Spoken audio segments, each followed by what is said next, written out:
C'est la fin d'une ère au Festival de Cannes, la fin d'une ère de glamour et de diva. Cette mesure symbolise toute la mouvance conservatrice que l'on observe en ce moment dans notre société, que ce soit à travers la scène politique, notamment américaine, ou sur les réseaux sociaux, avec la tendance de la tradwife qui vient idéaliser ce mode de vie conservateur. Cette 78e édition du Festival de Cannes a choqué le monde de la mode en interdisant les naked dress, donc les robes transparentes, et les robes à traîne. Cette nouvelle réglementation a été annoncée le 12 mai, soit un jour avant l'ouverture du festival, et mentionne que, pour des raisons de décence, la nudité est interdite sur le tapis rouge, ainsi que dans tout autre lieu du festival. Cette réglementation n'a pas semblé être très suivie, et qu'on soit clair, cette mesure ne devrait pas vous impacter, moi non plus d'ailleurs, mais je la trouve intéressante à analyser, puisque c'est une mesure très conservatrice qui s'applique dans un milieu artistique, un milieu qui est censé laisser la parole aux minorités et laisser un espace d'expression. C'est très particulier de voir le Festival de Cannes demander aux femmes de contrôler la façon dont elles s'habillent.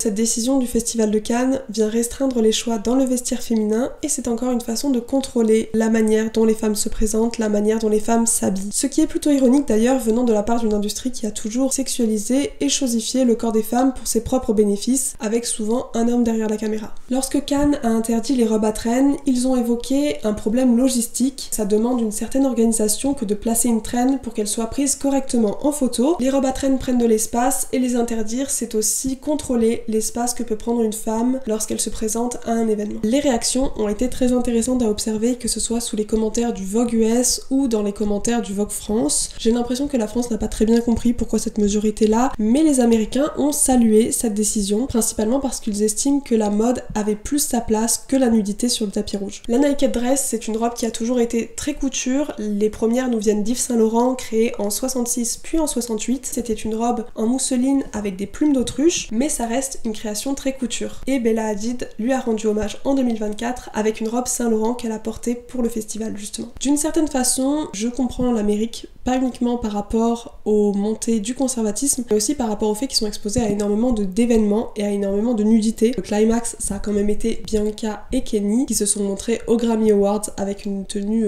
assez révélatrice. Cette robe n'a pas beaucoup d'intérêt en termes de mode, elle était juste là pour le scandale, ça a fonctionné, et peut-être que les organisateurs du Festival de Cannes ont eu peur qu'un incident se reproduise avec une robe vraiment trop dénudée, qui soit pas là pour la mode, mais plus pour le scandale. Les naked dress ont toujours émaillé le Festival de Cannes, créant l'ambiance électrique et les rumeurs qui encadrent l'événement. En porter une confère à la femme l'assurance d'être vue et une présence magnétique. C'est une façon de reprendre le contrôle de son image, de choisir ce que l'on donne à voir. En dévoilant un décolleté profond, un dos nu, une jambe, elle donne à Cannes ce qu'on attend.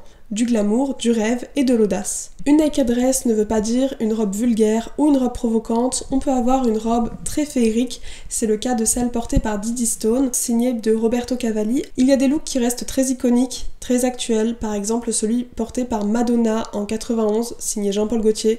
Vraiment cet ensemble underwear avec le cycliste et le soutien-gorge, enveloppé dans une large cape rose. Pour moi, ça c'est le genre de tenue qui pourrait encore être portée aujourd'hui. J'ai l'impression que ces tenues-là ne vieillissent pas. Ce ne sont pas les robes que l'on va croiser le plus couramment, mais c'est vrai que ces dernières années, on en voyait de plus en plus, et on en voyait de plus en plus aussi venir de la part d'influenceuses. La façon dont une naked dress va être accueillie dépend aussi de la réputation de la femme qui la porte. La toile a tendance à être beaucoup moins conciliante avec des influenceuses qui vont plus vite être taclées de cheap ou de tacky comparé à des actrices. Et c'est un truc qui m'a beaucoup étonnée, mais j'arrive pas à retrouver les designers de certaines robes. Je ne sais pas si c'est de la fast fashion. Je trouve ça un peu dommage que le tapis rouge serve à de la fast fashion, pour être honnête. Pour ceux qui ont suivi toute la vidéo, merci d'avoir regardé et j'espère que la vidéo vous a plu. Si c'est le cas, n'hésitez pas à me le dire et à me dire aussi ce que vous avez pensé de cette édition du Festival de Cannes.